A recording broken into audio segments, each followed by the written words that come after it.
কাদের জিলানী এমনি এমনি জিলানী হয় নাই। আব্দুল কাদের জিলানীর বাবা আবু সালেহ জঙ্গি নদীর পারে বসা, হঠাৎ করে পেটের ক্ষুধায় দেখেন নদীর পানিতে স্রোতের তালে তালে ভেসে যাচ্ছে একটা ফল। এই ফলটা তিনি খেয়ে ফেলেছেন। খাওয়ার পর আব্দুল কাদের জিলানীর বাবা বড় টেনশন হলো, এই ফলটা আমি কার খাইলাম, কোন গাছের মালিকের ফল খাইলাম? আমি তো মালিকের কাছ থেকে অনুমতি নিলাম না, মালিকের অনুমতি ছাড়াই তো খেয়ে ফেললাম। হায়রে, এটা তো আমার জন্য নাজায়েজ হলো, এটা তো আমার জন্য বৈধ হয় নাই। অন্যের মাল তার অনুমতি ছাড়া ব্যবহার করা জায়েজ না নাজায়েজ? সকলে কন্যা বুঝলাম না, সমস্যা আছে নাকি? এখানে জুতা পাইছেন, লয়ে গেছেন কি আপনি? হ্যাঁ, যদি আপনার খুব বেশি জরুরতই লাগে, আপনি নিতে চান, তাও তারা কয়ে নেবেন। শিক্ষা প্রতিষ্ঠানের ভিতরে অনেক ছাত্রছাত্রী যার মন যে যা অন্যের জিনিস তারা নাজিকেই নেওয়া যায়, এগুলো জায়েজ না, বৈধ না, অবৈধ, আরাম, সম্পূর্ণ নাজায়েজ। আপনি একজনের জিনিস জানেন, যদি মনে করেন সে আপনার কিছু কইতো না, তবুও তারা কয়ে নেওয়া, ভাই তোমার জুতাটা আমি একটু নিতেছি, আবার আইতেছি। গাছ থেকে যদি ফল পড়ে, আম পড়ে, আমের দিনে যদি আম পড়ে, তো এই আমের মালিক কেডা?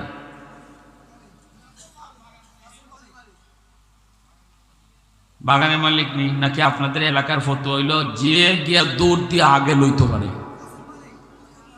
না না না, আমরা তো এটাই দেখি। আমি একদিন দেখি ছোট বাচ্চারার সাথে বুড়া বেটায়ও দৌড় দিছে, এক মুরব্বী মানুষও দৌড় দিছে, কে আম আগে লইতে পারে। কারণ আমাদের সমাজের ফতোয়া হলো, গাছ থেকে ফল যদি ফিরে যায় মাটির, যে দৌড় দিয়ে আগে লইতে পারে হে মালিক।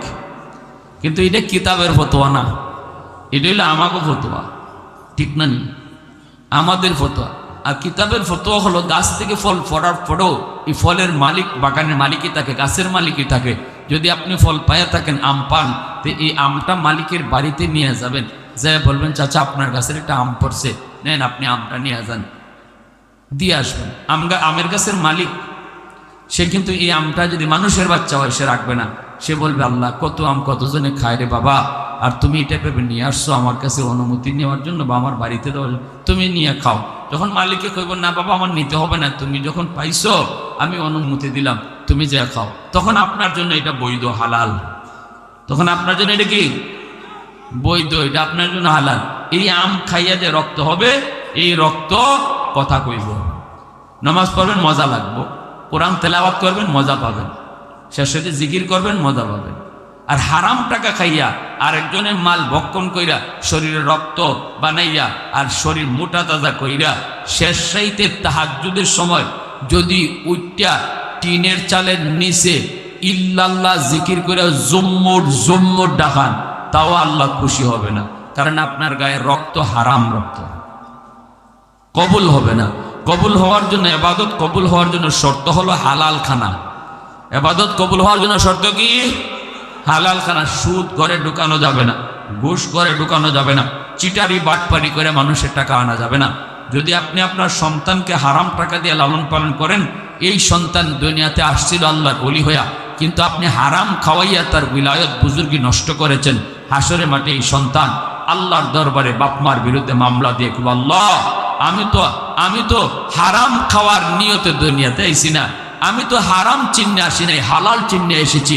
আমার বাপ মা আমারে কেন সুদের টাকা খাওয়াইলো, ঘুষের টাকা আমারে খাওয়াই বড় করলো, যার কারণে আজকে আমি হারাম করেছি, যার কারণে আজকে আমি নেশাকুর হয়েছি। আল্লাহ আমি দায়ী না, আমার মা বাবা দায়ী। বাপ মারে ডাকো, বাপ মারে ডাকো, আমাকে যেই পরিমাণ শাস্তি তুমি জাহান্নামে দিবা, আমার বাপ মাকে ডাবল শাস্তি দাও। নাউজুবিল্লাহ, জোরে বলে। বড় পীর আব্দুল কাদের জিলানী রহমতুল্লাহ আলাইহির বাবা নদীর ঘাটে বসা, ফল খেয়ে ফেলেছেন, নদীর স্রোতে ভেসে ভেসে যাচ্ছে। এই ফলটা তিনি খাওয়ার পর টেনশনে পড়ে গেলেন, হায় আমি কি ভুল করলাম, আমি তো মালিকের কাছ থেকে অনুমতি নিলাম না, হায় রে আমি তো অনুমতি নিলাম না। হালাল হারাম চিনব কোথায় পড়ালেখা করলে, কোন জিনিস খাওয়া হালাল কোনটা হারাম, এটা চিনব কোথায় পড়লে? কয় কোরআনের প্রতিষ্ঠান মাদ্রাসায় পড়লে, ঠিক কিনা জোরে কও? মাদ্রাসায় পড়লে তারা হালাল হারাম চিনানো হয়, হালাল হারাম বোঝানো হয়, হারাম খাইলে পরে কি শাস্তিটা শুনানি হয়, হারাম খাইলে পরে আল্লাহ বেজারের কথা তারে বোঝানো হয়। শিশুকালে আপনার সন্তানের দিলের ভিতরে হালাল হারামের তফাৎ ঢুকায় দেওয়া হয়। ওই যে আব্দুল কাদের জিলানী রহমাতুল্লাহ আলাইহি বাবা, ইনি তো এবার অস্থির হয়ে গেছেন। পেটের ভিতর থেকে এই আমটা কেমনে তিনি আনবেন সেটাও তো সম্ভব না, খেয়ে তো ফেলেছেন। এইবার তিনি মালিকের কাছ থেকে অনুমতি নেওয়ার জন্য, মাপ চাওয়ার জন্য তিনি খোঁজা শুরু করলেন। হায়, মালিকের কাছ থেকে আমার তো যে কোনো মূল্যে তার কাছ থেকে মাপ নিতে হবে, নতুবা এই একটা আম খাওয়ার জন্য হাসরের মাঠে হয়তো আমাকে 1000 বছর জাহান্নামের কঠিন শাস্তি ভোগ করা লাগতে পারে, কারণ আমি তো আরেকজনের মাল তার অনুমতি ছাড়া খেয়ে ফেলছি। ঠিক না?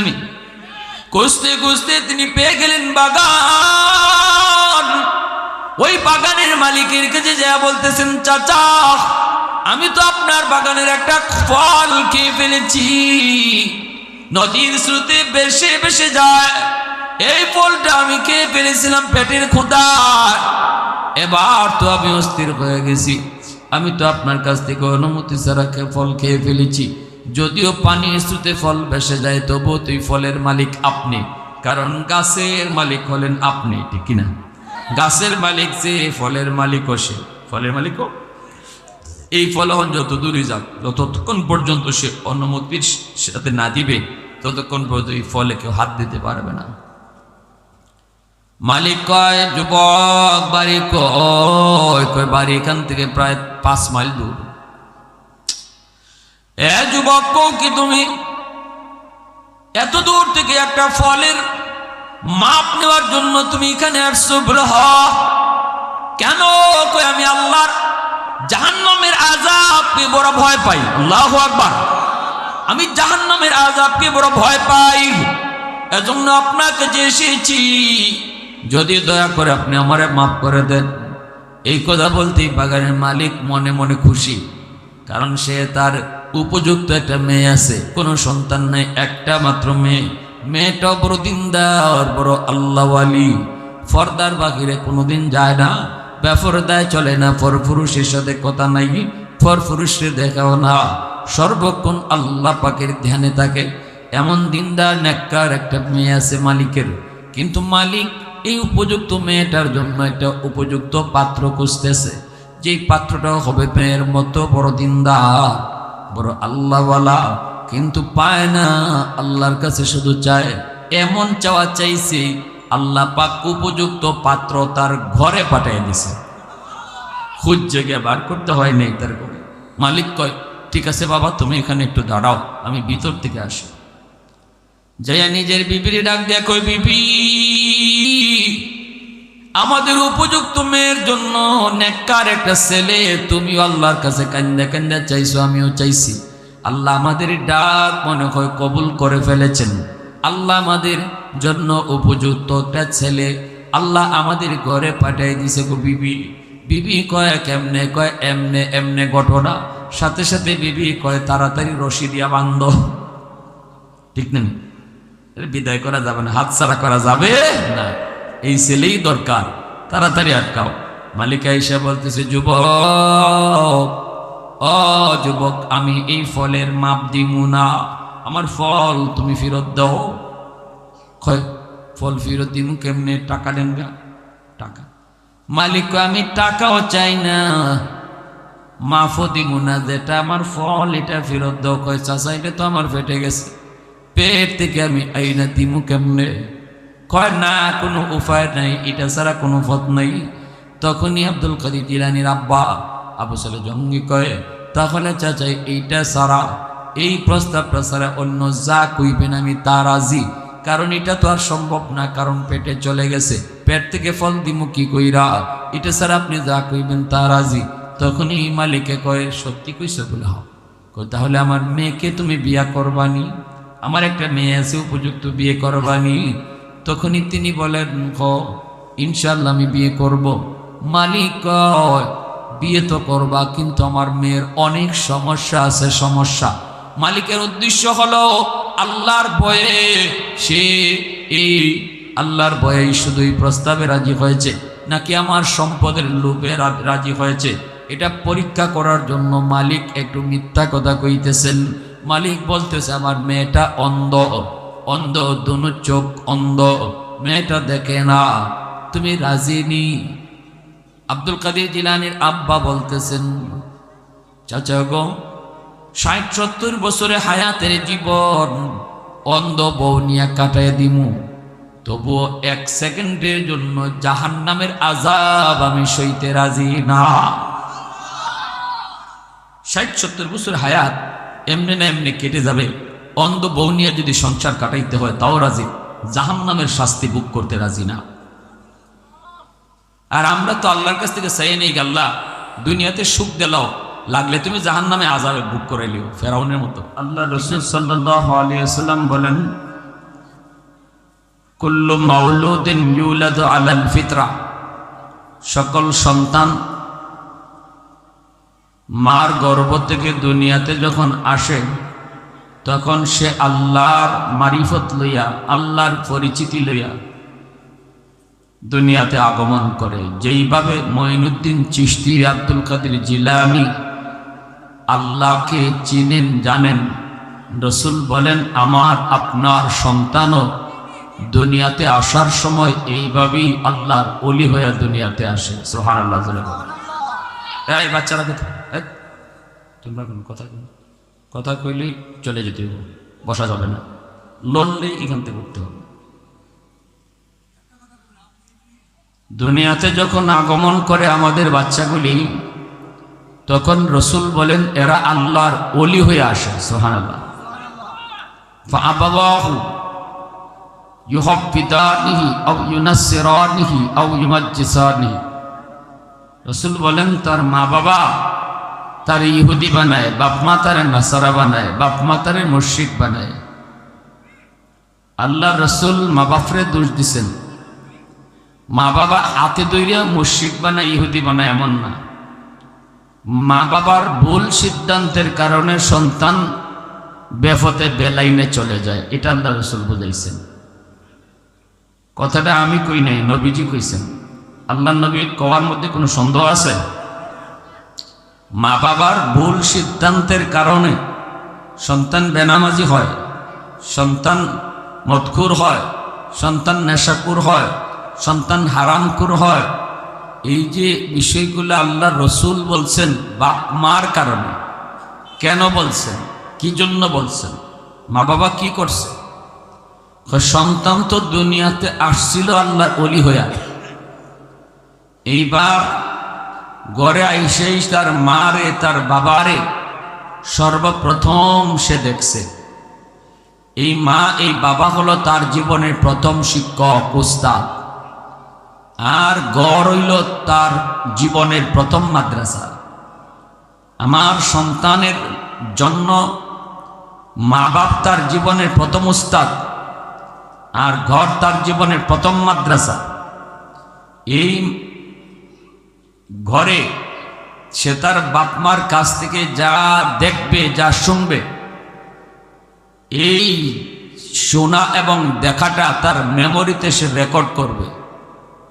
বড় হওয়ার পরে একটু একটু বড় হবে, আর মা বাবার কাছ থেকে ঘরে যা শিখছে, ঘরে যা দেখছে, ঘরে যা শুনছে, এগুলাই সে আস্তে আস্তে সাপ্লাই দিবে।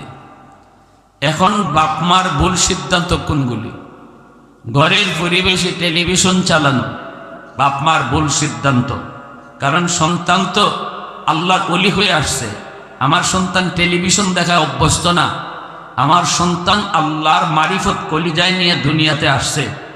আমি ঘরে টেলিভিশন চালাইয়া বেপরদা চিত্রতারে দেখাইয়া, নাচ গান দেখাইয়া, গান বাজনা শুনাইয়া তার এই মারিফত আর বুজুর্গি আমি বাপ মায় নষ্ট করতেছি।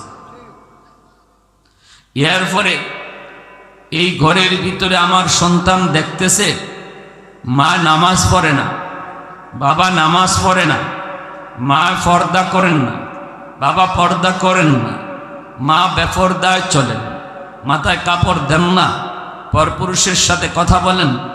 এই দৃশ্যগুলি দেখার কারণে এই বদ আমলের বদ আসর এই বাচ্চার উপরে পড়তেছে, যার কারণে তার যে বুজুর্গি লইয়া দুনিয়াতে আসছিল, সে যে মারিফত লইয়া দুনিয়াতে আসছিল, এই মারিফত নষ্ট করতেছে আমি মা, আমি বাবা। এজন্য আল্লাহ রসুল বাপমারে এক নম্বরে দায়ী করেছেন। আমার সন্তান দুনিয়াতে আসার লগে লগে সে ঘরের ভিতরে দেখার কথা ছিল মা নামাজ পড়ার দৃশ্য, বাবার নামাজ পড়ার দৃশ্য, মা তারে নামাজ পড়ানোর কথা, নামাজ শিখানোর কথা। ঘরের ভিতরে কোরআন তেলাওয়াতের আওয়াজ শুনবে, সে ঘরের ভিতরে সে পর্দা পুশিদা দেখবে। যদি এইভাবেই আমি আমার সন্তানকে ঘরের পরিবেশটাও ধর্মীয় পরিবেশে বড় করি, তাহলে দুনিয়াতে যেমন আসছে সে আল্লাহর ওলি হইয়া, কবর পর্যন্ত যাবে সে আল্লাহর ওলি হইয়া। কারণ ভালো করে মনে রাখবেন, সন্তান বাপমার কাছে আল্লাহর পক্ষ থেকে আমানত। কুল্লু মাউলুদিন ইউলাদু আলাল ফিতরা ফাআবাওয়াহু ইউহাব্বিদানিহি আও ইউনাসসিরানিহি আও ইউমাজ্জিসানিহি। সন্তান মার পক্ষ থেকে, আল্লাহ পাকের পক্ষ থেকে বাপমার কাছে আমানত। আমানত বলা হয় যেই জিনিস মালিক একজন, দখল আর একজনের। সন্তানের মালিক কিন্তু বাপ মা না, সন্তানের মালিক কে? আওয়াজ দিয়ে একটু জোরে বলেন, কে? আমি আপনার সন্তানের মালিক না, সন্তানের মালিক হলেন আল্লাহ, আর বাপ মা হলো তার দখলদার। এজন্য যে জিনিস দখলে একজনের মালিক আর একজন, এগুলাই আমানত। সন্তান বাপ মার কাছে আল্লাহর পক্ষ থেকে আমানত। আমানতের বস্তু ব্যয় করার তরিকা হলো, নিজের মর্জি মতো ব্যয় করা যায় না, আল্লাহর মর্জি মতো চালাইতে হয়, তবেই আমানতদারি রক্ষা হয়। সন্তান আমি কেমনে লালন পালন করব, সন্তানকে আমি কি খাওয়াবো, সন্তানকে আমি ঘরে কোন পরিবেশে বড় করব, কেমন পোশাক তারে পড়াবো, কি দেখাবো, কি শোনাবো, কোন প্রতিষ্ঠানে তারে পড়ালেখা করাবো, কোন শিক্ষায় তারে শিক্ষিত করব, এই সব বিষয়ে বাপমার কোনো সিদ্ধান্ত চলবে না। সিদ্ধান্ত চলবে যিনি মালিক, তার, তিনি কে? জোরে বলেন। আল্লাহ পাকের মর্জি মতো যদি সন্তান লেখাপড়া করাই, আল্লাহর মর্জি মতো যদি সন্তান লালন পালন করি, তাহলেই বাপ মা আমানতদারি রক্ষা করলো। হাসরের মাঠে বাপ মার বিরুদ্ধে সন্তানে মামলা দিতে পারবে না, যদিও সে বেনামাজি হয়, যদিও পরবর্তীতে সে বেলাইনে বেফতে যায়। আমানতদারি যদি রক্ষা না করি, তাহলে কিয়ামতের ময়দানে এই সন্তানে বাপ মার বিরুদ্ধে মামলা দিয়ে বসবে, বলবে রব্বানা আতিহিম দিফাইনি মিনাল আযাব ওয়াল আনহুম লানান কাবীরা। কইব মালিক, আমার মা আমার বাবা তারা আমারে কোথায় লেখাপড়া করাইলো, ঘরের মধ্যে আমারে কি তারা দেখাইলো। আল্লাহ, যার কারণে আজকে আমি বেনামাজি হলাম, যার কারণে আজকে আমি জাহান্নামী হলাম, আমার বাপ মা আমার সাথে আমানতদারি রক্ষা করে নেই, তোমার মর্জি মতো আমারে লালন পালন করে নেই, তোমার মর্জি মতো আমারে লেখাপড়া করায় নাই, এমন জায়গাতে আমারে পড়াইছে যেখানে পড়লে পরে আল্লাহকে চেনা যায় না। তবে যেখানে পড়লে পরে বেঙ্গল ফাল, সাইকেল দৌড়ানি, সারে গামা, আগডুম বাগডুম, বিভিন্ন পড়া, বিভিন্ন শিক্ষা আমারে শিখাইছে, কিন্তু আমারে তোমার পরিচয় শিখায় নাই, আখিরাতের ফিকির আমার কলিজায় দেয় নাই, নামাজের ট্রেনিং আমারে শিখায় নাই, হালাল হারামের বুঝ আমাকে দেয় নাই। আল্লাহ, আমার মাকে ডাকো, আমার বাবাকে ডাকো। আজ যদি আমি জাহান্নামে হই, আমার বাপ মা সমান তালে দায়ী। আমাকে যেই পরিমাণ শাস্তি তুমি জাহান্নামে দিবা, আমার মা বাবাকে ডাবল শাস্তি দেও। নাউজুবিল্লাহ। সন্তানের মামলায় বহু বাপ মা আল্লাহর আদালতে আসামি হয়ে যাবে। এ যুবক, একটু খেয়াল করে দিলটা নরম করে কথাগুলি বুঝো। হাসরের ময়দানে যদি দুশ্মনের মামলায় আমি আসামির কাঠ করায় দাঁড়াই, মন রে বুঝ দেওয়া যায়, কিন্তু যদি কলিজা টুকরা সন্তান বাপ মারে আসামি বানায় দেয়, সেদিন মন রে বুঝ দেওয়া যাবে না।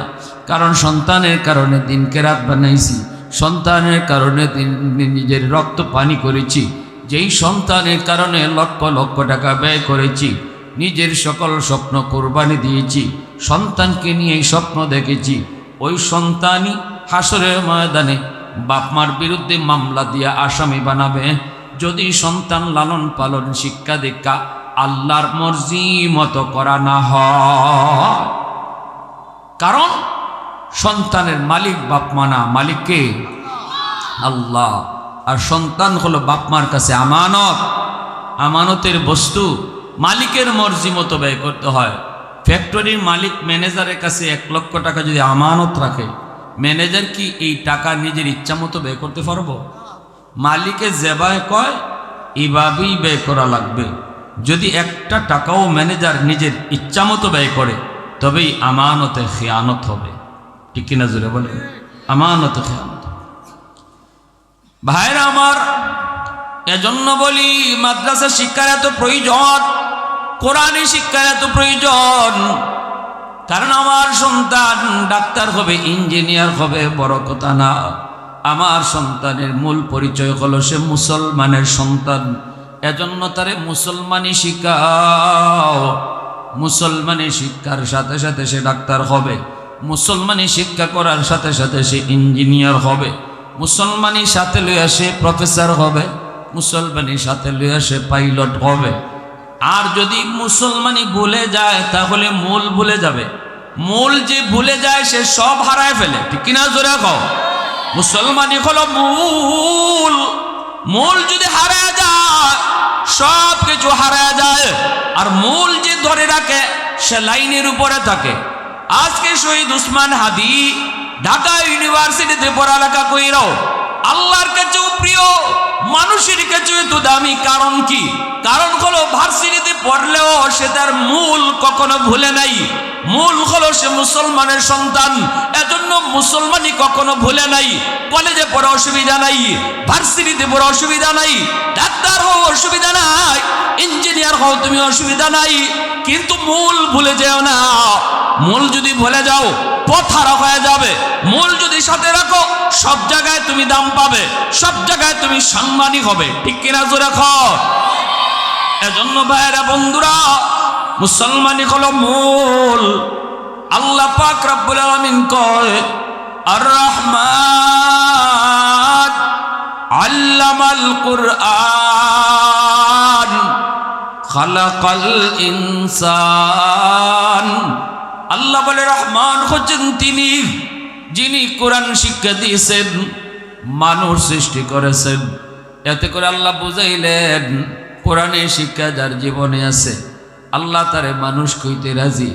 অর্থাৎ যে মূল ধৈরা রাখে আল্লাহর কাছে সে মানুষ, আর যে মূল হারায় ফেলে আল্লাহর কাছে সে মানুষই না। মুসলমানি যে হারায় ফেলে আল্লাহ তারে মানুষ কইতেই রাজি। জোরে বলেন? যার জীবনে হালাল নাই হারাম নাই, জায়েজ নাই নাজায়েজ নাই, বৈধ নাই অবৈধ নাই, যা পায় তা খায়, যা মন চায় তা করে, যা দেখতে মন চায় তা দেখে, যার সাথে রাত কাটাইতে মন চায় তার সাথে রাত কাটায়। তসলিমা নাসরিন এত বড় ডক্টরেট ডিগ্রি লাভ করার পরও মানুষ হতে পারল না। কারণ কি? কয় আমার দেহ আমার পেট, যার থেকে মন চায় তার থেকে বাচ্চা নিমু। জিগাই মুকান নাউজুবিল্লাহ কয় না ভাই। এই ধরনের কথা মানুষের কথা না, এটা হায়ওয়ানের কথা। ঠিক না? ডক্টর ডিগ্রি লাভ করার পরও মানুষ হতে পারল না। কেন? কারণ মূল হারায় ফেলছে, আল্লাহর পরিচয় হারায় ফেলছে। মাদ্রাসা শিক্ষা হলো মূল শিক্ষা, এই কোরআনের শিক্ষা হলো মূল শিক্ষা। এই মূল শিক্ষার দ্বারা একজন মানুষ তার জীবনের ভিত গড়ে ওঠে। আমার সন্তান যদি মাদ্রাসা শিক্ষা দিয়ে পড়ালেখা শুরু করে, এরপরে সে ডাক্তার হোক আর ইঞ্জিনিয়ার হোক, কোরআনের শিক্ষা দিয়ে যদি তার জীবনের পড়ালেখা শুরু হয় তাহলে তার ফাউন্ডেশন মজবুত হয়। শিশুকাল হলো মানুষের জীবনের ফাউন্ডেশন। ফাউন্ডেশন যত মজবুত হবে ঘর তত মজবুত হবে। শিশুকাল ধর্মীয় শিক্ষার উপরে যার বেশি মজবুত থাকবে তার গোটা জীবন ধর্মের উপরে মজবুত থাকে। ঠিক কিনা জোরে বলেন? আরো জোরে এখন ঠিক কিনা? এজন্য আমার ভাইরা মাদ্রাসা শিক্ষার এত প্রয়োজন, কোরআন শিক্ষার এত প্রয়োজন। আল্লাহর কাছে কোরআনের শিক্ষা যার মধ্যে আছে, আল্লাহর পরিচয়ের যেই শিক্ষার ভিতরে আছে, আল্লাহর পরিচিতি যেই শিক্ষা আছে, আল্লাহ পাকের কাছে ওই শিক্ষা ব্যবস্থা মানুষকে মানুষ বানায়। আর যেই শিক্ষার মধ্যে আল্লাহর পরিচিতি নেই, এই শিক্ষা শুধু শিক্ষাই হয়, মানুষ বানাইতে পারে না। ঠিক কিনা জোরে বলেন? মানুষ বানাইতে পারে না। এজন্য ডক্টর ডিগ্রি লাভ করার পরেও মানুষ হতে পারে নাই তসলিমা। ডক্টর ডিগ্রি লাভ করার পরেও হুমায়ুন আজাদ মানুষ হতে পারে নাই, নাস্তিকরা মানুষ হতে পারে নাই। কারণ কি? এদের জীবন আর হায়ওয়ানের জীবন সমান। এরা কার সাথে রাত কাটায় নিজেও জানে না। নাউজুবিল্লাহ জোরে বলেন। এটারে বলে ফ্রিডম, স্বাধীনতা। আরে এমন স্বাধীনতা তো মানুষের না, এমন স্বাধীনতা তো হায়ওয়ানের। হায়ওয়ান যা মন চায় তা করে, মানুষ সে যা মন চায় তা করতে পারে না। সে আল্লাহ পাকের একটা বিধানের উপরে চলবে। আল্লাহ তার একটা বিবেক দিয়েছে, আল্লাহ তার একটা জীবন ব্যবস্থা দিয়েছে। ওই জীবন ব্যবস্থা মান্য যে চলে, সে মানুষের খাতায় নাম উঠে। আর যে ওই জীবন ব্যবস্থা মানে না, তার জীবনের হায়ওয়ানের জীবনে কোনো তফাৎ নাই। এই কথা আল্লাহ বলেছেন, উলাইকা কাল আনআম। আল্লাহ বলেছেন এদের জীবন আর হায়ওয়ানের জীবন সমান। এটা আল্লাহ নিজে বলেছেন। এজন্য আমার ভাইরা, বন্ধুরা, যুবক, খেয়াল করে শোনো, সন্তান আমার আপনার কাছে আল্লাহর পক্ষ থেকে আমানত। আমানত বিধায় সন্তানকে আমার মর্জি মতো কিছুই করতে পারবো না। আমার সন্তান পেটে আসা মাত্রই মার দায়িত্ব শুরু হয়ে গেল। মা পেটে সন্তান নিয়ে যা কিছু করবে, পেটের সন্তানের উপরে যা আসর পড়বে। কারণ মা হলো পাত্র। মা যদি পেটের সন্তান নিয়ে বেশি বেশি মিষ্টি খায়, সন্তান বড় হওয়ার পরে মিষ্টি প্রিয় হয়।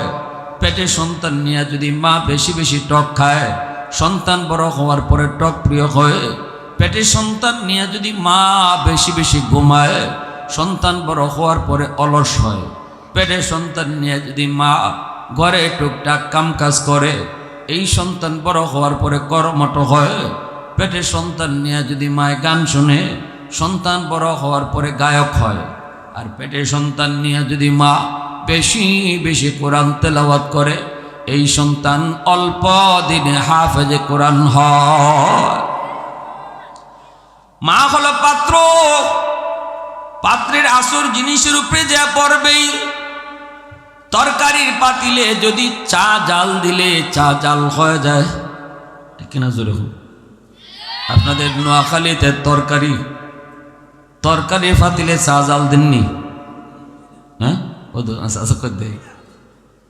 চা জাল দেন কোন পাতিলে? তরকারি পাতিলে। তো কথা কন না, চা খানি না আপনারা? আমাকে সিলেটের মানুষ, আমরা চা একটু বেশি খাই না। আপনারা নোয়াখালী চা খাননি? তো চা জাল দেন কি তরকারি পাতিলে? তরকারি পাতিলে চা জাল দিয়ে দেখেন তো চা কেমন লাগে। তরকারি চা জাল হয়ে যাব, ঠিক না? কেন? এটা পাত্রের আসরটা চার উপরে পড়ছে, এটা পাতিলটা তরকারি, অতএব চা জাল হয়ে গেছে। তাহলে বোঝা গেল পাত্র যেমন হয় জিনিসের উপর আসর পড়ে। মা হলো পাত্র। 10 মাস 10 দিন মা তার পেটে সন্তান রাখতেছে। এজন্য মা যত ভালো কাজ করবে, ভালো কাজের আসর বাচ্চার উপরে পড়বে। মা পেটে সন্তান লইয়া যত খারাপ কাজ করবে, এই খারাপ কাজের আসরও সন্তানের উপর পড়বে। ঠিক কিনা ধরে বলেন? এরপরে আমার সন্তান যখন দুধ খাওয়াবো, তখন মা দুধ খাওয়ানো অবস্থায় মা সন্তানের মার কাছ থেকে যা দেখবে, যা শুনবে, সব আসর সন্তানের উপর।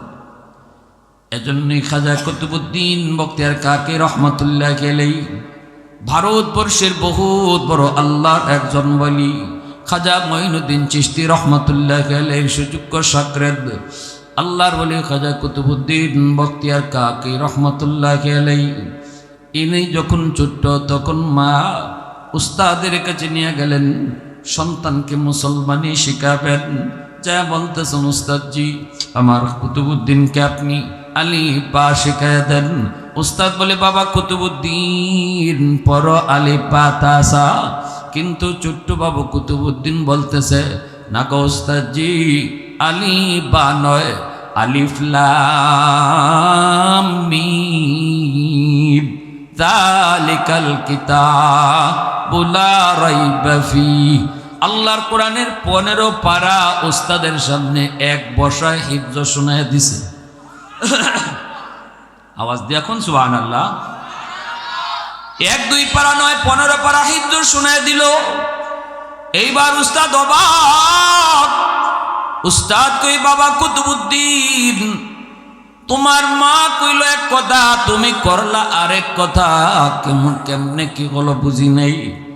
এ বাবা কুতুবুদ্দিন, তোমার মা কেন এমন মজাক করলো রে, কেন এমন ঠাট্টা করলো? চলো মার কাছে যাব। মাকে জিজ্ঞেস করতেই মা বলতেছে, উস্তাদজি খোদার কসম আমি মা নিজেও জানি না আমার কুতুবুদ্দিন কেমন করে 15 পারা হাফিজ হয়েছে। তবে যদ্দূর মনে পড়ে, আমি যখন কুতুবুদ্দিনকে দুধ পান করাইতাম গো, তখন আমি কোরআন তিলাওয়াত করতাম, মনে হয় দুধের সাথে তিলাওয়াত যায় ঢুকছে। আল্লাহু আকবার। মা যদি দুধ পান করানোর সময় তিলাওয়াত করলে তিলাওয়াত দুধের সাথে ঢুকতে পারে। আমি আপনাদের কাছে জানতে চাই, কোনো মা সন্তানকে দুধ পান করানোর সময় যদি গান শুনে, দুধের সাথে গানও ঢুকতে পারে কি পারে না? এখন যদি আপনার কবরের পাশে সন্তান গান গেয়ে গেয়ে গাজা, মার কবরের পাশে, বাবার কবরের পাশে যদি এই সন্তান গান গায়া যায়, তাহলে এর জন্য দোষ সন্তানের না, দোষ হলো মার, দোষ হলো বাবার। ঠিক কিনা জোরে কও। আর যদি আমি তিলাওয়াত করতাম, তাহলে সন্তান কবর দিকে তিলাওয়াত করত, মার কবরের পাশ দিয়ে গেলে তিলাওয়াত করত, বাবার কবরের পাশ দিয়ে গেলে তিলাওয়াত করত। আমি নিজের চোখে দেখেছি, কয়েকটা ছেলে, যুবক ছেলে কবরের পাশ দিয়ে চলে গেল, অথচ সোনা বন্ধুর গান গেয়ে গেয়ে চলে গেল। অথচ এই কবরের ভিতরে তার মা ঘুমায় রয়েছে, বাবা ঘুমায় রয়েছে। সেই বাবার কথা ইয়াদ করে, মার কথা ইয়াদ করে, নিজের গানটা বন্ধ করলো না। একটা বার সূরা ফাতিহা মুখ দিয়ে বের হলো না, সূরা ইখলাস বের হলো না। অথচ রাসূল কয়, সন্তান যদি বাবার কবরের পাশে সূরা ইখলাস 3 বার পড়ে, আল্লাহ পাক রব্বুল আলামিন পুরা 1 খতম কোরআনের সওয়াব তার বাপ মার আমল নামায় আল্লাহ লিখে দেয়। সন্তানের দোয়ার উসিলায় বাপ মার কবরের আযাব মাফ হয়। অথচ আমার সন্তান কবরের পাশ দিয়া গান গেয়ে চলে গেল, কোরআন তেলাওয়াত করলো না, এতটুকু তার দিলের ভিতরে প্রভাব পড়লো না, দিলটা এতদূর নরম হলো না। এর জন্য সন্তান যতদূর দায়ী, আগে খুঁজা দেখেন বাপ মা এর চেয়ে বেশি দেয়। এই যাও যাও। এজন্য বলতেছি যুবক, প্রশংসা করবো কার? একটু আওয়াজ দিয়া বলো কার? ওয়াহদাতি কি হিফাজত নেহি বেকুওয়াতে বাজু, ওয়াহদাতি কি হিফাজত নেহি বেকুওয়াতে বাজু, আতি নিহি কুছ কামি হাকলে খুদা দাদ, आती नहीं कुछ कामी हाक़ले खुदा दा, ऐ मर्द खुदा तुझको क़ुव्वत नहीं हासिल, जा बैठ किसी गार में अल्लाह को करिया, जा बैठ किसी गार में अल्लाह को करिया। ये सच है कि बातिल की तरफदार नहीं हम, गद्दार न समझो गम गद्दार नहीं हम, गद्दार न समझो गम गद्दार नहीं हम। একটু আওয়াজ দিয়ে বলেন আল্লাহু আকবার। আল্লাহ পাক হে জমিন, আমি আল্লাহ দেখতেছি এই জমিনের ভিতরে কত গুনাহ হয়, কত অত্যাচার হয়, কত জুলুম হয়, কত নাফরমানি হয়। এরপর আমি আল্লাহ কেন ধরি না জানুনি? কারণ এই মানুষকে আমি আল্লাহ বড় আদর করে বানাইছি। আসমান আল্লাহ বানাইছেন কুন ফায়াকুন বইলা, জমিন আল্লাহ বানাইছেন কুন ফায়াকুন বইলা, ফেরেশতা আল্লাহ বানাইছেন কুন ফায়াকুন বইলা। কিন্তু আমারে আপনারে আল্লাহ পাক কুন ফায়াকুন বলে বানায় না। আমারে আপনারে যখন আল্লাহ বানাইছে, আল্লাহ বলে খলাকতু বিয়াদাইয়া, আমি আমার নিজের হাত দিয়া বান্দা বান্দিরে বানাইছি। আমি আল্লাহ দেখতেছি জমিনে কত গুনাহ হয়, এরপরও কেন নগদ ধরি না জানোনি? কারণ এই জমিনের ভিতরে এখনো আমার কোরআনের শিক্ষা চালু রয়েছে, এখনো আমি আল্লাহর কোরআনের তালিম চালু রয়েছে। জমিনের ভিতরে যতদিন কোরআনের শিক্ষা চলবে, যতদিন পর্যন্ত আমি আল্লাহর কালামের কোরআনের শিক্ষা চলবে, আমি জমিন টিকায় রাখবো, আসমানি গজব আসমানে উঠায় রাখবো, জমিনি গজব জমিনে দাবা রাখবো, যতদিন পর্যন্ত কোরআনের শিক্ষা চালু থাকবে। অতএব কোরআনের শিক্ষা থাকবে তো জমিন টিকে থাকবে, আসমান টিকে থাকবে। ভাইয়েরা বন্ধুরা, এজন্যই বলতেছিলাম এই আসমান এই জমিন আল্লাহ টিকায় রাখলো কোরআনের পিএমপি গিরি করি, কোরআনের শিক্ষার উসিলায় গাছপালা এখনো জমিনে ফুল দেয় ফল দেয়, কোরআনের শিক্ষার উসিলায় জমিন থেকে ফসল হয়, কোরআনের শিক্ষার উসিলায় আল্লাহ পাক সূর্য উঠায় সূর্য ডোবায়, টাইম মতো আল্লাহ বৃষ্টি দেয়, টাইম মতো আল্লাহ রৌদ্র দেয়, দিন হয় রাত হয়, সব কিছু আল্লাহ বলে কোরআনের শিক্ষার উসিলায়। কোরআনের শিক্ষা আছে বিদায় এখনো জমিনে সব কিছু জারি আছে। কোরআনের শিক্ষা যেদিন বন্ধ হয়ে যাবে, আমার কালামের শিক্ষা যেদিন বন্ধ হয়ে যাবে, আমি আল্লাহ জমিন রাখবো না, সব কিছু ধ্বংস করে দিব। এজন্যই তো হাদিস শরীফে আল্লাহ রাসূল বলেন, ইন্নাল আলিমা ইয়াস্তাগফিরু লাহু মান ফিল আরদ ওয়া মান ফিস সামা হাত্তাল হিতাদু ফি জাওফিল মা ওয়া ফি রিওয়ায়াতিন আন-নামলাতু ফি জুহরিহা।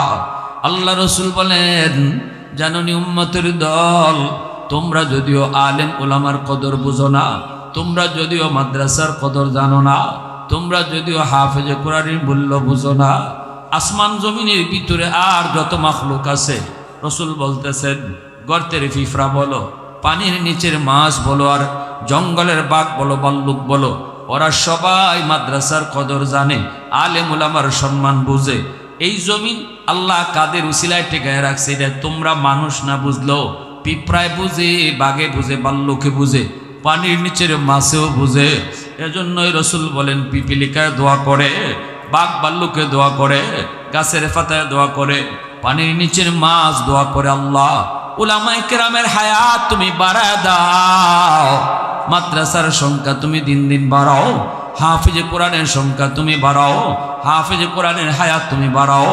কারণ মাসে জানে হাফেজের সংখ্যা যদি বাড়ে, উলামায়ে কেরামের সংখ্যা যদি বাড়ে, তাহলে জমিনের হায়াত আল্লাহ বাড়াবে।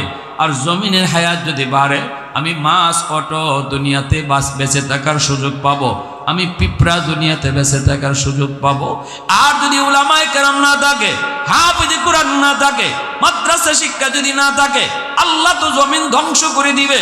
আমি মাছ আর থাকার সুযোগ পাবো না, পিঁপড়া দুনিয়াতে থাকার সুযোগ পাবো না, গজবে আমি মাছ ধ্বংস হয়ে যাব, পিঁপড়া ধ্বংস হয়ে যাব, বাঘ ভাল্লুক ধ্বংস হয়ে যাব। এজন্য রাসূল বলেন, জঙ্গলের বাঘে নিজের হায়াতের জন্য আল্লাহর কাছে দোয়া করে না, কিন্তু উলামায়ে কেরামের হায়াতের জন্য আল্লাহর কাছে দোয়া করে। আওয়াজ দেয়া কও না সুবহানাল্লাহ। গর্তের পিপিলিকা নিজের হায়াতের জন্য দোয়া করে না, কিন্তু হাফেজ সাহেবের হায়াতের জন্য দোয়া করে, মাদ্রাসার জন্য দোয়া করে। রাসূল বলেন, একবার দুইবার না, 24 ঘন্টা ওরা আল্লাহর কাছে দোয়া করে।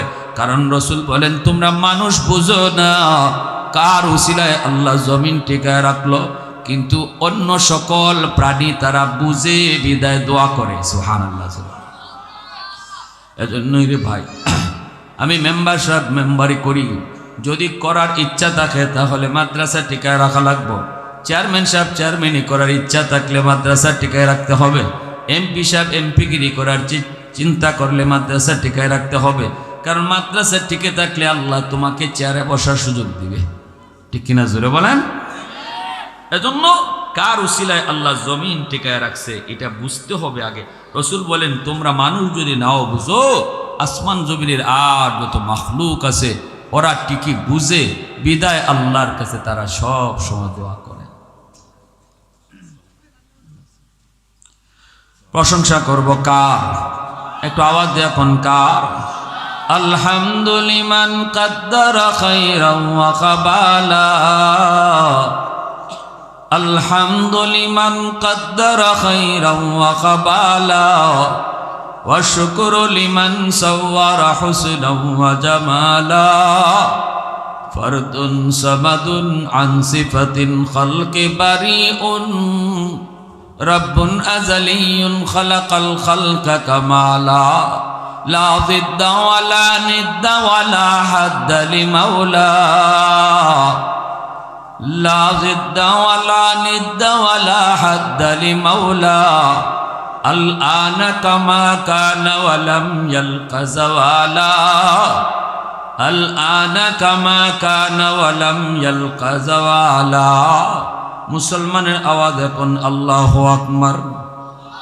একটা আওয়াজ দিয়া বলেন না আল্লাহু আকবার, আর জোরে আল্লাহু আকবার। এজন্য আমার কথা পরিষ্কার, ডাক্তার বানানো অসুবিধা নেই, সন্তানকে ইঞ্জিনিয়ার বানানো অসুবিধা নেই, সন্তানকে পাইলট বানানো অসুবিধা নেই। সব যদি হাফেজ সাহেব হয়ে যায় ডাক্তার হবে কে? সব যদি মুফতি সাহেব হয়ে যায় ডাক্তার হবে কে? আমি বলি বানান, কিন্তু ডাক্তার বানানি ফরজ না, মুসলমানি শিক্ষা করা ফরজ। আগে তারে মুসলমানি শিখাইয়া মুসলমানের সন্তান বানায় ডাক্তার বানাও। কলেজে পড়ুক, সে মুসলমানির সাথে নিয়ে কলেজে যাক, ভার্সিটিতে যাক, মুসলমানের সাথে নিয়ে সে ভার্সিটিতে পড়ুক। যেমনভাবে শহীদ উসমান হাদি, ঠিক কিনা জোরে কও, মুসলমানি দিলের ভিতরে লালন করেছে যুবক, দিলের ভিতরে মুসলমানি লালন করেছে বিদায় আল্লাহর কাছে প্রিয়, মানুষের কাছে বড় প্রিয়। এজন্য ডাক্তার হওয়া দোষ না, কলেজ ভার্সিটিতে পড়া দোষ না, মুসলমানি ভুইলা যাওয়াটা হলো দোষ, ঠিক না? মুসলমানি ভুইলা যাওয়াটা এটা দোষ, এটা দূষণীয় কাজ। কলেজে পড়া দোষ না, ভার্সিটিতে পড়াও দোষ না। ভাইয়েরা বন্ধু, এজন্য বলতেছিলাম আমার আপনার নবী, রহমতের নবী, গারে হেরা জিব্রাইল আমিন নবীকে এসে বলেন, নবী গো আপনি পড়েন ইকরা। রসুল বলেন আমি পড়া জানি না। আবার জিব্রাইল বলেন, নবী গো আপনি পড়েন। নবীজি বলেন আমি পড়া জানি না। আবারও জিব্রাইল বলেন, নবী গো পড়েন। রসুল বলেন আমি পড়া জানি না। কয়বার কইছেন? 3 বার কইছেন আমি পড়া জানি না, জানি না, জানি না। এরপরে জিব্রাইল কয় ইকরা বিসমি রাব্বিকাল্লাযী খালাক, পড়েন আপনি আপনার রবের নামে। তখনই রসুল পড়া শুরু করে দিছেন। 3 বার পড়লেন না, 4র্থবারে পড়া শুরু করলেন। কারণ কি?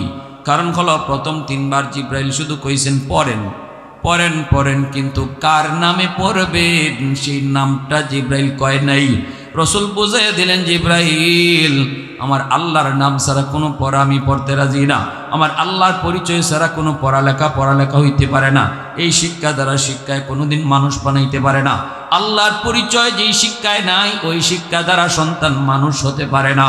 অতএব ওই শিক্ষাকে আমি রসুল শিক্ষাই বলি না, এই শিক্ষা আমি পড়ব না। যখনই জিব্রাইল কয় আপনি আপনার রবের নামে পড়েন, সাথে সাথে রসুল পড়া শুরু করে দিছে। এজন্য খালি পড়লেই হবে না, সব পড়ায় মানুষ বানায় না। মানুষ বানায় শুধু ওই পড়ায় যেই পড়ার মধ্যে আল্লাহর পরিচয় আছে, আখেরাতের ফিকির আছে। আর এই স্লোগানটা দিলে ঢুকায় দেয়, এ জীবন জীবন নয়, মরণের পরের জীবন আসল জীবন। এই জীবনের প্রতিটা কাজের হিসাব পাই টু পাই আল্লাহর দরবারে দিতে হবে। যেই শিক্ষা ব্যবস্থার ভিতরে এই স্লোগান দিলে কলিজায় ঢুকায়, এই শিক্ষাই শুধু মানুষ বানায়। 20,000 টাকার লোভে পড়ে ডাক্তার যদি বলে সিজার করতে হবে, নর্মাল ডেলিভারি কেস ডাক্তারও জানে, কিন্তু নর্মাল ডেলিভারি যদি হাসপাতালে হয় বিল কম হবে, সিজার হলে 30,000 টাকা বিল আসবে। শুধু টাকার লোভে পড়ে যেই ডাক্তার কয় সিজার করাই লাগবে, সিজার করতেই হবে, নতুবা বাচ্চা মারা যাইতে পারে, ভয় দেখাইয়া আপনার কাছ থেকে 30,000 টাকা নিল। আপনি গরিব মানুষ, কেমনে দিবেন? গরু বেচলেন, গাই বেচলেন, গাভী বিক্রি করে তারে টাকা আইনা দিলেন সিজারের। যে ডাক্তারের কাছে একজন মহিলার জীবনের দাম নাই, কিন্তু টাকার দাম আছে, এই ডাক্তার ডিগ্রি লাভ করে ডাক্তার হয়েছে ঠিক, বলুন তো ডাক্তার হইছে না ডাকাত হইছে? জোরে বলেন, ডাক্তার না ডাকাত? ডাকাত হইছে, ঠিক না? তাইলে এত বড় ডাক্তার হইও তো মানুষ হইতে পারলো না। কারণ কি? তার আখেরাতের ভয় নাই, ঠিক কিনা? জোরে বলো। আল্লাহর সামনে জবাব দিতে হবে, এই ভয়, এই শিক্ষাই তারা দেওয়া হয়নি। আমরা তো এমনও পেয়েছি পত্রিকায়, ইঞ্জিনিয়ার ব্রিজ বানাইতে গিয়া রড না দিয়া বাঁশ ঢুকাই দিছে, ঠিক কিনা? জোরে বলে। রডের বদলা কি ঢুকাই দিছে? বাঁশ। তাও কোন জাতের বাঁশ দিছে আল্লাহ জানে। বড়রা বাঁশ দিলে তো একটু শক্তমুক্ত হইতো, কিন্তু সব তো ভাঙ্গা পড়লো, মানুষ তো মরলো। ইঞ্জিনিয়ার কয় মানুষ মরছে তো আমার কি হয়েছে? আমার দরকার ছিল টাকার। যে মানুষের কাছে, যে শিক্ষিত লোকের কাছে মানুষের জীবনের দাম নাই, টাকার দাম আছে, তারেও কি মানুষ খাওয়া যায়? এই কথাটা আল্লাহ সূরাতুর রহমানের শুরুতে বলছেন, আর রহমান আল্লামাল কুরআন খলাকাল ইনসান। আল্লাহ বলেন আমি কোরআন শিক্ষা দিয়েছি, মানুষ বানাইছি। অথচ আমরা দেখি শিক্ষা পরে লাভ করে, মানুষ আগে হয়। মানুষ আগে দুনিয়াতে আসে, এরপরে শিক্ষা লাভ করে। কিন্তু আল্লাহ ধারাবাহিকতার ভিন্ন করলেন, শিক্ষার কথা আগে আনলেন, কোরআন শিক্ষার কথা আগে আনলেন, এরপরে মানুষ সৃষ্টির কথা বললেন। কেন এই ধারাবাহিকতার ভিন্ন আল্লাহ করলেন?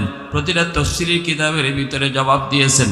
এর কারণ হলো আল্লাহ বুঝাইলেন যে শিক্ষার ভিতরে আমি আল্লাহর পরিচয়, এই শিক্ষা হলো কোরআনের শিক্ষা। ওই কোরআনের শিক্ষা দ্বারা মানুষ হয়।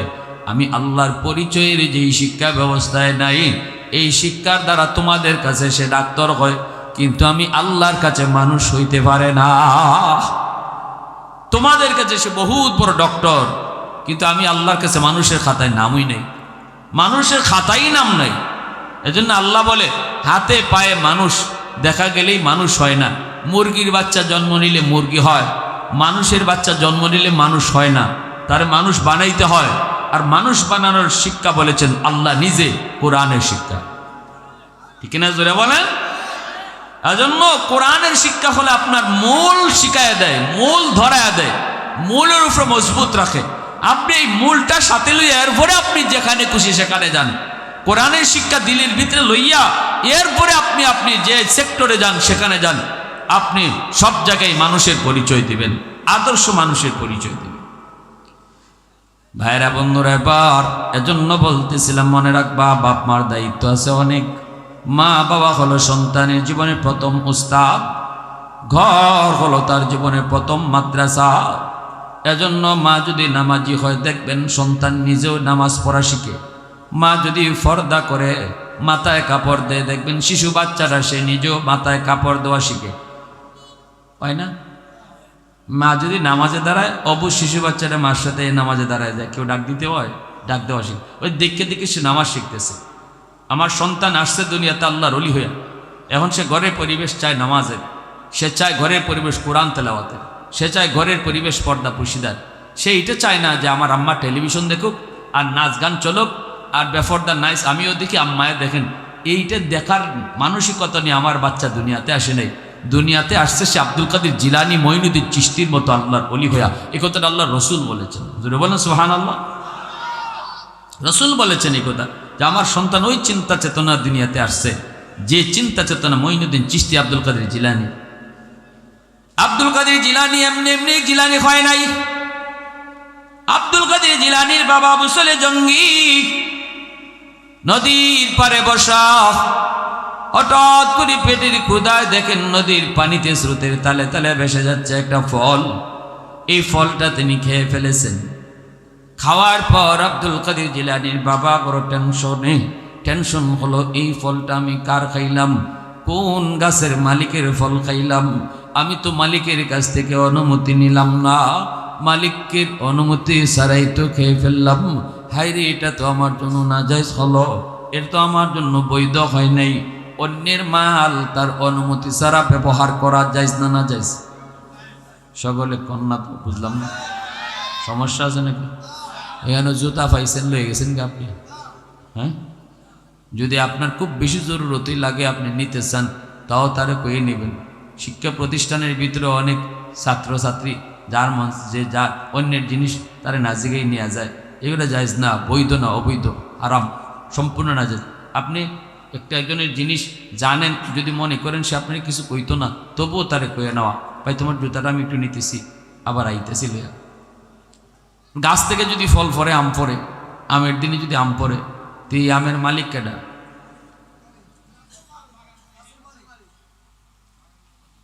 বাগানের মালিক নেই নাকি? আপনাদের এলাকার ফটো হইল যে গিয়া দৌড় দিয়ে আগে লইতে পারে? না না না, আমরা তো এটাই দেখি। আমি একদিন দেখি ছোট বাচ্চারার সাথে বুড়া বেটায়ও দৌড় দিছে, এক মুরব্বী মানুষও দৌড় দিছে, কে আম আগে লইতে পারে। কারণ আমাদের সমাজের ফতোয়া হলো গাছ থেকে ফল যদি ফিরে যায় মাটির, যে দৌড় দিয়ে আগে লইতে পারে হে মালিক। কিন্তু এটা কিতাবের ফতোয়া না, এটা হইলো আমাকে ফতোয়া, ঠিক না নি? আমাদের ফতোয়া। আর কিতাবের ফতোয়া হলো গাছ থেকে ফল পড়ার পরেও এই ফলের মালিক বাগানের মালিকই থাকে, গাছের মালিকই থাকে। যদি আপনি ফল পাইয়া থাকেন, আম পান, তো এই আমটা মালিকের বাড়িতে নিয়ে যাবেন, যাই বলবেন চাচা আপনার গাছের একটা আম পড়ছে, নেন আপনি আমটা নিয়ে যান, দিয়ে আসবেন। আমের গাছের মালিক সে কিন্তু এই আমটা যদি মানুষের বাচ্চা হয় সে রাখবে না, সে বলবে আল্লাহ কত আম কতজনে খায় রে বাবা, আর তুমি এটা ভেবে নিয়ে আসছো আমার কাছে অনুমতি নেওয়ার জন্য বা আমার বাড়িতে দেওয়ার জন্য, তুমি নিয়ে খাও। যখন মালিককে কইব না বাবা আমার নিতে হবে না, তুমি যখন পাইছো আমি অনুমতি দিলাম, তুমি যা খাও, তখন আপনার জন্য এটা বৈধ, হালাল। তখন আপনার জন্য এটা কি বৈধ, এটা আপনার জন্য হালাল। এই আম খাইয়া যে রক্ত হবে, এই রক্ত কথা কইব, নামাজ পড়বেন মজা লাগবো, কোরআন তেলাওয়াত করবেন মজা পাবেন, শেষে জিকির করবেন মজা পাবেন। আর হারাম টাকা খাইয়া আরেকজনের মাল ভক্ষণ কইরা শরীরে রক্ত বানাইয়া আর শরীর মোটা তাজা কইরা শেষ সাইতে তাহাজ্জুদের সময় যদি উইটা টিনের চালের নিচে ইল্লাল্লাহ জিকির কইরা জুম্মুর জুম্মুর ডাকান, তাও আল্লাহ খুশি হবে না, কারণ আপনার গায়ে রক্ত হারাম রক্ত, কবুল হবে না। কবুল হওয়ার জন্য, ইবাদত কবুল হওয়ার জন্য শর্ত হলো হালাল খানা। ইবাদত কবুল হওয়ার জন্য শর্ত কি? হালাল খানা। সুদ ঘরে ঢুকানো যাবে না, ঘুষ ঘরে ঢুকানো যাবে না, চিটারি বাটপারি করে মানুষের টাকা আনা যাবে না। যদি আপনি আপনার সন্তানকে হারাম টাকা দিয়ে লালন পালন করেন, এই সন্তান দুনিয়াতে আসছিল আল্লাহর ওলি হইয়া, কিন্তু আপনি হারাম খাওয়াইয়া তার উলায়ত বুজুর্গি নষ্ট করেছেন, হাসরের মাঠে এই সন্তান আল্লাহর দরবারে বাপমার বিরুদ্ধে মামলা দিয়ে কি আল্লাহ আমি তো হারাম খাওয়ার নিয়তে দুনিয়াতে আইসি না, আমি তো হারাম চিহ্নে আসি নাই, হালাল চিহ্নে এসেছি। আমার বাপ মা আমারে কেন সুদের টাকা খাওয়াইলো, ঘুষের টাকা আমারে খাওয়াই বড় করলো, যার কারণে আজকে আমি হারাম করেছি, যার কারণে আজকে আমি নেশাকুর হয়েছি। আল্লাহ আমি দায়ী না, আমার মা বাবা দায়ী। বাপ মারে ডাকো, বাপ মারে ডাকো, আমাকে যেই পরিমাণ শাস্তি তুমি জাহান্নামে দিবা, আমার বাপ মাকে ডাবল শাস্তি দাও। নাউজুবিল্লাহ, জোরে বলে। বড় পীর আব্দুল কাদের জিলানী রহমতুল্লাহ আলাইহির বাবা নদীর ঘাটে বসা, ফল খেয়ে ফেলেছেন, নদীর স্রোতে ভেসে ভেসে যাচ্ছে। এই ফলটা তিনি খাওয়ার পর টেনশনে পড়ে গেলেন, হায় আমি কি ভুল করলাম, আমি তো মালিকের কাছ থেকে অনুমতি নিলাম না, হায় রে আমি তো অনুমতি নিলাম না।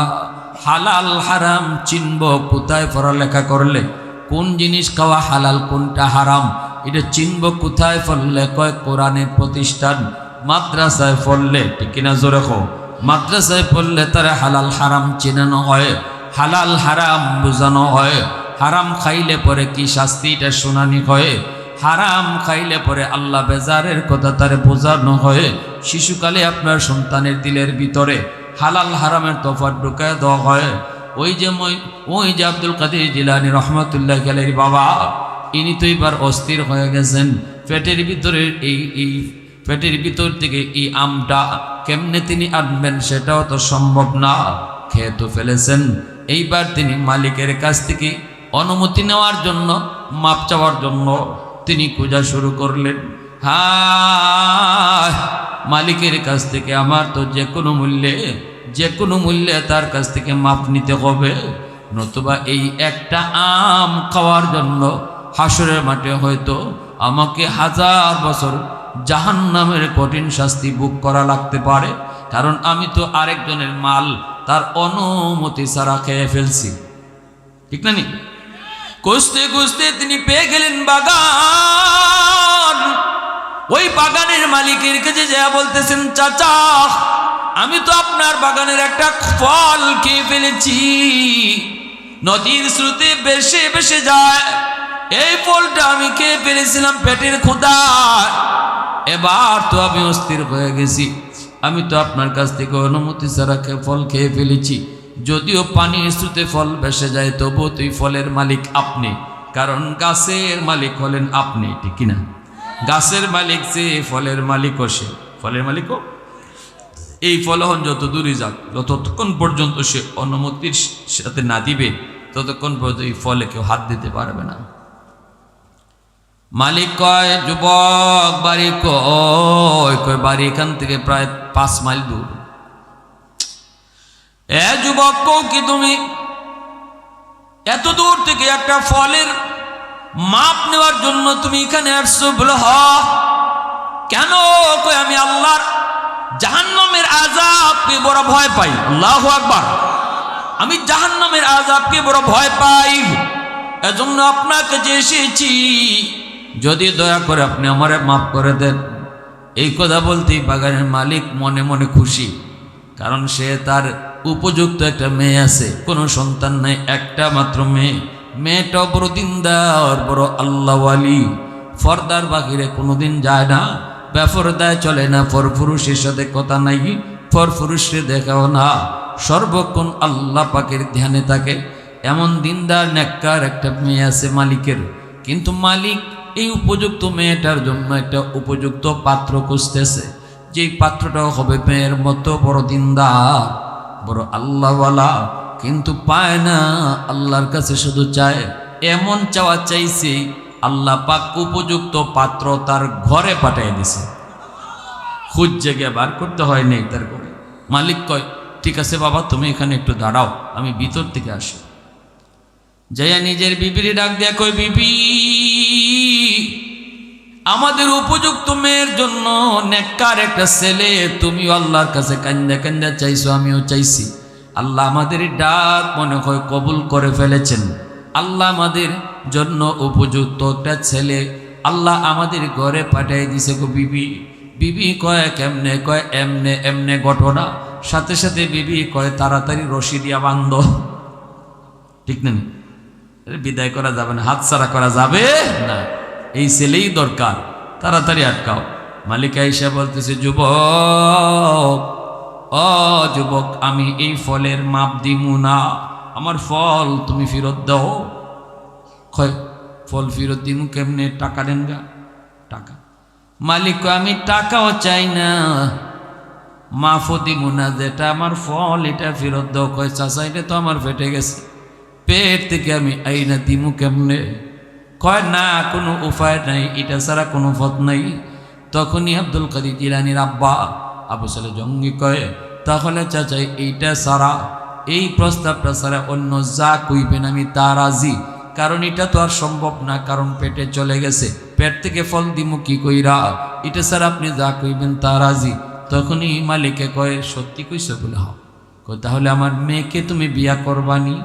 আমার একটা মেয়ে আছে উপযুক্ত, বিয়ে করবানি? তখনই তিনি বলেন, হ ইনশাল্লাহ আমি বিয়ে করব। মালিক কয়, বিয়ে তো করবা, কিন্তু আমার মেয়ের অনেক সমস্যা আছে। সমস্যা? মালিকের উদ্দেশ্য হলো আল্লাহর ভয়ে, সে এই আল্লাহর ভয়েই শুধুই প্রস্তাবে রাজি হয়েছে, নাকি আমার সম্পদের লোভে রাজি হয়েছে, এটা পরীক্ষা করার জন্য মালিক একটু মিথ্যা কথা কইতেছেন। মালিক বলতেছে, আমার মেয়েটা অন্ধ, অন্ধ, দুনো চোখ অন্ধ, মেয়েটা দেখে না, তুমি রাজি নি? আব্দুল কাদের জিলানীর আব্বা বলতেছেন, চাচা গো, ৬০-৭০ বছরে হায়াতের জীবন অন্ধ বউ নিয়ে কাটায় দিমু, তবুও ১ সেকেন্ডের জন্য জাহান্নামের আযাব আমি সইতে রাজি না। ৬০-৭০ বছর হায়াত এমনি না এমনি কেটে যাবে, অন্ধ বউ নিয়ে যদি সংসার কাটাইতে হয় তাও রাজি, জাহান্নামের শাস্তি বুক করতে রাজি না। আর আমরা তো আল্লাহর কাছ থেকে চাই নেই, আল্লাহ দুনিয়াতে সুখ দিলাও, লাগলে তুমি জাহান্নামে আযাবে বুক করে লিও, ফেরাউনের মতো। ঠিক না নি? ফেরাউনের মতো। আমরা জানি সুদ খাওয়া হারাম, হালাল না হারাম? আসতে কেন রুগী আছে নাকি? সুদ খাওয়া হালাল না হারাম? সুদ কারে কয়? ১০,০০০-এ ১২,০০০, ১৫,০০০-এ ২০,০০০, ২০,০০০-এ ৩০,০০০। এই রোগ আসেনি সমাজে? জোরে খাওয়া আসেনি? এটা হালাল না হারাম? আরো জোরে। আজকে সুদ তো খালি ধনীরা খায় না, এখন গরিবের ঘরেও সুদ ঢুকছে। রিক্সাওয়ালার বউও সুদে টাকা লাগায়, গরিবও সুদে টাকা লাগায়। হ্যাঁ, যে ঘরে সুদে টাকা হামায়, সুদে টাকা ঢুকে, এই ঘরে জিন্দিগিতে কোনোদিন সুখ শান্তি আসতে পারে না। স্বামী স্ত্রীর ভিতরে মিল থাকবে না, ভাই ভাই মিল হবে না, বাপ বেটায় ঝগড়া হবে, ভাই ভাইয়ে ঝগড়া হবে, রহমত আসবে না, গজব আর গজব। যে ঘরে হারাম ঢুকবে এই ঘরে গজব থাকবে, এই ঘরে রহমত আসবে না, কোনো দিন শান্তি আসবে না।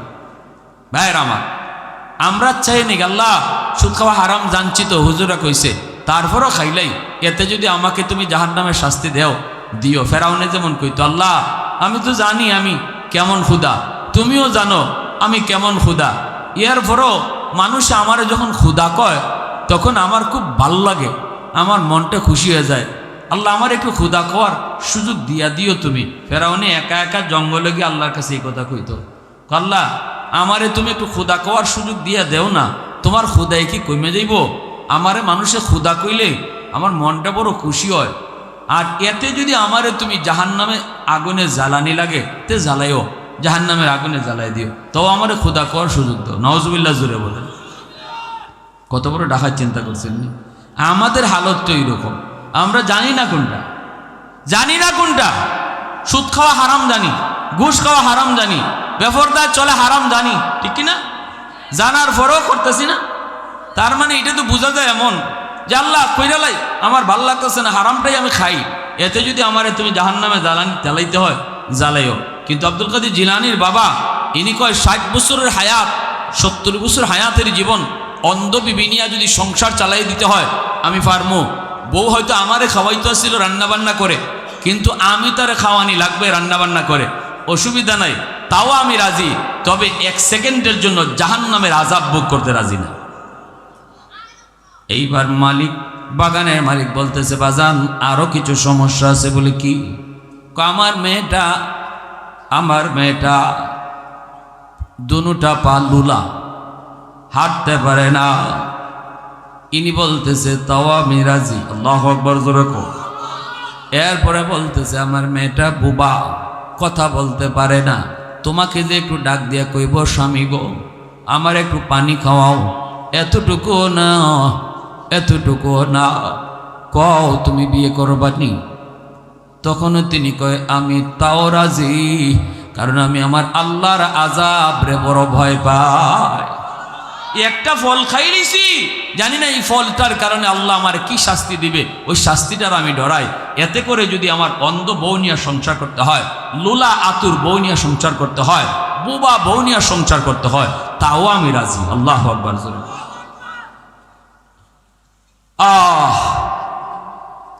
এইবার মালিকে বুঝছে এই তো জেন তেন ছেলে না, এই ছেলের অন্তরে টিকে আল্লাহর ভয়, আল্লাহর আযাবের ভয়। তখনই কইতেছে বাবা ঠিক আছে বিয়া হয়ে যাবে। বিয়া হয়ে গেছে, হওয়ার পরে উনিকে ঢুকছে বাসর করে, বাসর করে ঢুকে উনি দৌড় দিয়ে চলে আসছে। কি ব্যাপার? চাচা বলতেছে, বাগানের মালিক কই বাবা কি ব্যাপার? আবু সালে জঙ্গি কই আব্বা মনে কয় আমারে ভুল কোন ঘরে পাঠায় দিছেন, নতুবা আমি কোনো ভুলে কোন অন্য কারো রুমে ঢুকে পড়েছি।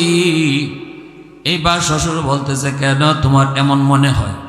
আবু সালে জঙ্গি কয় বাবা গো তুমি তো বলছো আমার বিবি তার চোখ নাই, বলছো সে কালো কুৎসিত, তার হাত তার পা নাই, বলছো সে বুবা, কিন্তু আমি যেই রুমের ভিতরে ঢুকলাম, ঢুকার পরে দেখি তার চেহারার সৌন্দর্যে পুরা ঘর আলোকিত।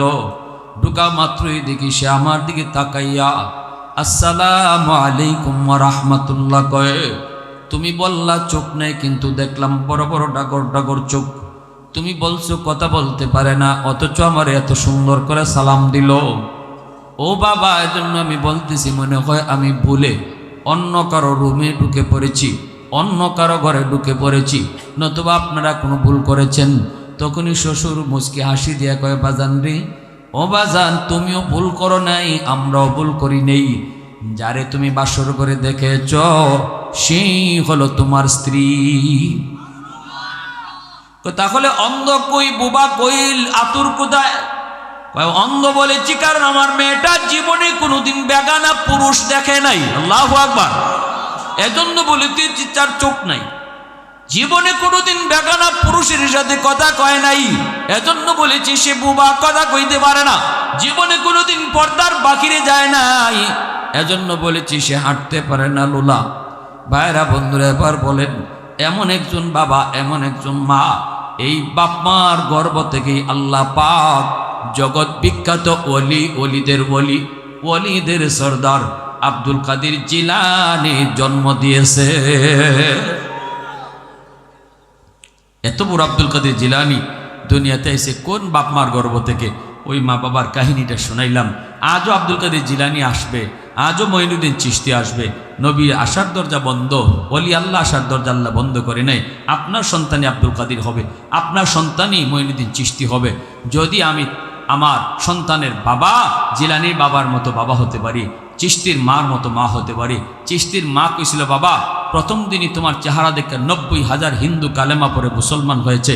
এটা তুমি বাবার, তুমি মঈনুদ্দিনের ক্রেডিট না, এটা আমি মার ক্রেডিট। কারণ আমি মা তোমাকে কোনোদিন অজু সারা দুধ খাওয়াই নাই। জোরে কন্যা সুবহানাল্লাহ।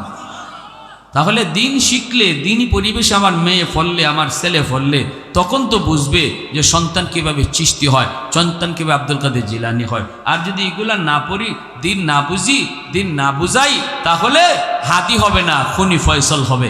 আজকে আমাদের সমাজ দুই দিকে ডিভাইড। যুবকদের পথ দুইটা, হয় তুমি শহীদ ওসমান হাদির পথ ধরো, নয় খুনি ফয়সলের পথ ধরবা।